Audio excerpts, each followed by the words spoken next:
आप सभी को नमस्कार।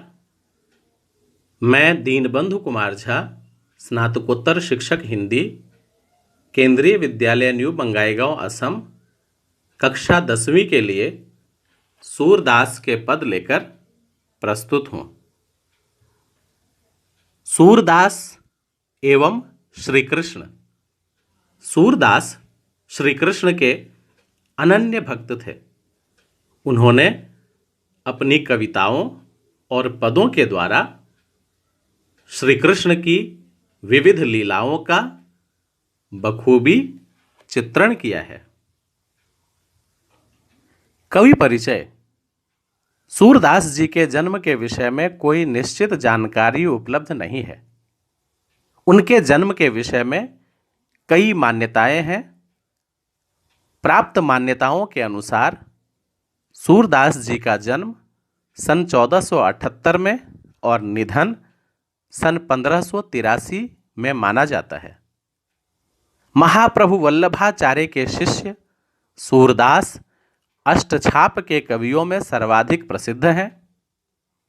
उनके 3 ग्रंथों सूरसागर, साहित्य लहरी और सूरसारावली में सूरसागर ही सर्वाधिक लोकप्रिय हुआ। खेती और पशुपालन वाले भारतीय समाज का दैनिक अंतरंग और मनुष्य की स्वाभाविक वृत्तियों का चित्रण सूर की कविता में मिलता है। सूर वात्सल्य और श्रृंगार के श्रेष्ठ कवि माने जाते हैं। उनकी कविता में ब्रजभाषा का निखरा हुआ रूप है और श्री कृष्ण के प्रति उनकी अनन्य भक्ति का साक्षात दर्शन। यहाँ एक बात स्पष्ट होना जरूरी है। अष्टछाप कवियों की चर्चा हुई है। अष्टछाप कवि कौन है? अष्टछाप कवियों में उन 8 कवियों के नाम शामिल हैं जो कृष्ण की भक्ति में रचनाएं करते थे। उनमें कुंभनदास, नंददास, कृष्णदास, सूरदास, परमानंददास, चतुर्भुजदास आदि कवि शामिल हैं। पाठ की बात। यहाँ सूरसागर के भ्रमर गीत से 4 पद लिए गए हैं। कृष्ण ने मथुरा जाने के बाद स्वयं न लौटकर उद्धव के जरिए गोपियों के पास संदेश भेजा था। उद्धव ने निर्गुण ब्रह्म एवं योग का उपदेश देकर गोपियों की विरह वेदना को शांत करने का प्रयास किया। गोपियां ज्ञान मार्ग की बजाय प्रेम मार्ग को पसंद करती थी। इस कारण उन्हें उद्धव का शुष्क संदेश पसंद नहीं आया। तभी वहां एक भौरा आ पहुंचा। यहीं से भ्रमर गीत का प्रारंभ होता है। गोपियों ने भ्रमर के बहाने उद्धव पर व्यंग्य बाण छोड़े। पहले पद में गोपियों की यह शिकायत वाजिब ही लगती है कि यदि उद्धव कभी स्नेह के धागे से बंधे होते तो वे विरह की वेदना को अनुभूत अवश्य कर पाते। दूसरे पद में गोपियों की यह स्वीकारोक्ति कि उनके मन की अभिलाषाएं मन में ही रह गईं, कृष्ण के प्रति उनके प्रेम की गहराई को अभिव्यक्त करती है।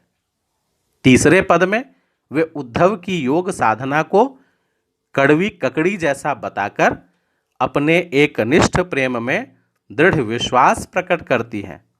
चौथे पद में उद्धव को ताना मारती हैं कि कृष्ण ने अब राजनीति पढ़ ली है। अंत में गोपियों द्वारा उद्धव को राजधर्म अर्थात प्रजा का हित याद दिलाया जाना सूरदास की लोकधर्मिता को दर्शाता है। शब्दार्थ। यहाँ पाठ के कुछ कठिन शब्दों के अर्थ दिए गए हैं, जैसे बड़भागी अर्थात भाग्यवान, अपरस, अलिप्त, नीरस, अछूता, पुरैनपात, कमल का पत्ता, परागी, मुग्ध होना, बिथा, व्यथा, व्यर्थ, विरहिणी, वियोग में जीने वाली, गुहारी, रक्षा के लिए पुकारना, मर्यादा, मर्यादा, प्रतिष्ठा, हारिल, अपने पैरों में हमेशा एक लकड़ी दबाए रखने वाला पक्षी। यह वह पक्षी होता है जो हमेशा अपने पंजों में एक लकड़ी को दबाए रखता है और उसे कभी गिरने नहीं देता। व्याधि, रोग, पीड़ा पहुंचाने वाली वस्तु। मधुकर, भौरा, उद्धव के लिए गोपियों द्वारा प्रयुक्त संबोधन। डोलत धाये, घूमते फिरते थे। अनीति अर्थात अन्याय।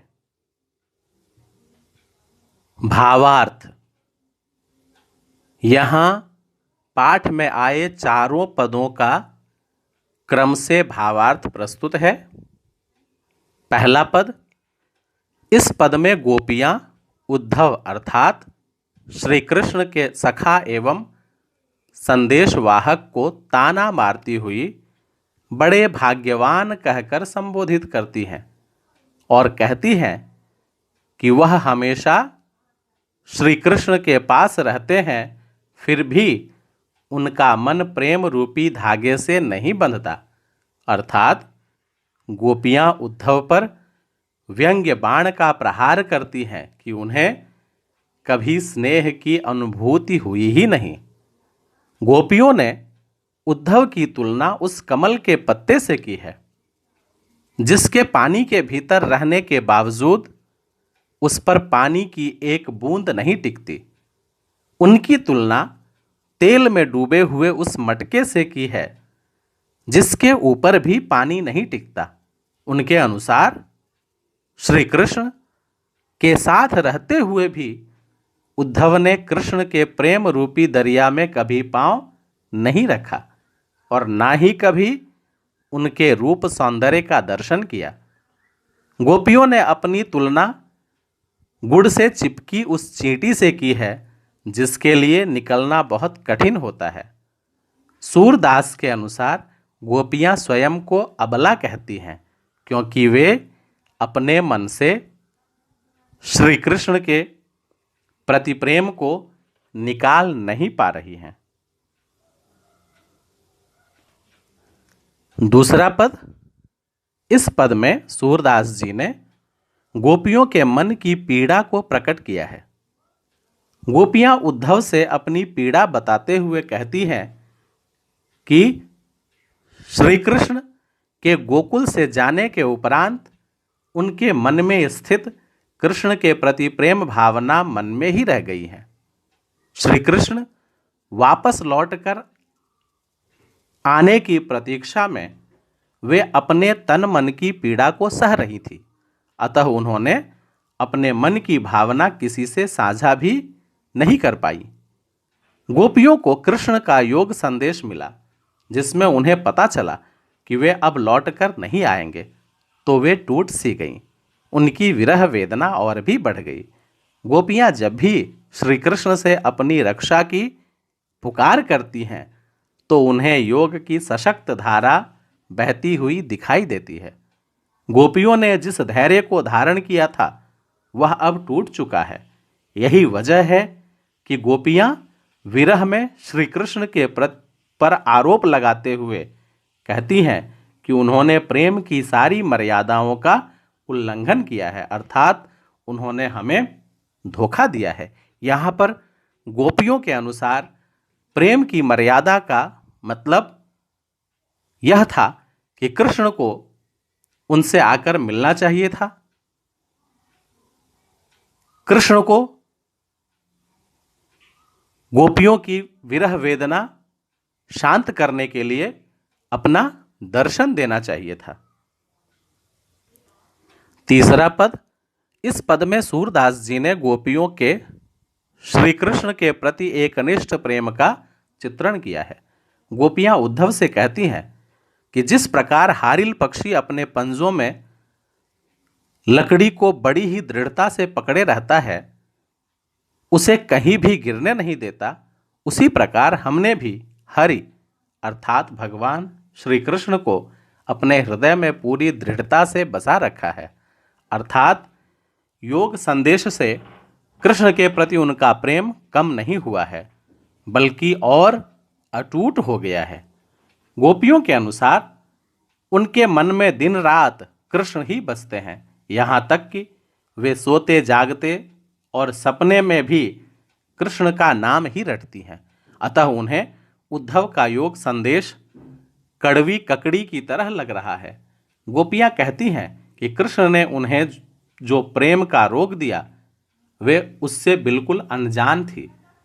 गोपियां उद्धव से कहती हैं कि यह अपना योग संदेश उन्हें जाकर दीजिए जिनका मन चंचल है, क्योंकि हमारा मन श्री कृष्ण के प्रेम में अचल है और इस संदेश का हमारे ऊपर कोई असर नहीं होगा। चौथा पद। प्रस्तुत पाठ में सूरदास जी ने हमें यह बताने का प्रयास किया है कि गोपियां किस प्रकार श्री कृष्ण के वियोग में खुद को दिलासा दे रही हैं।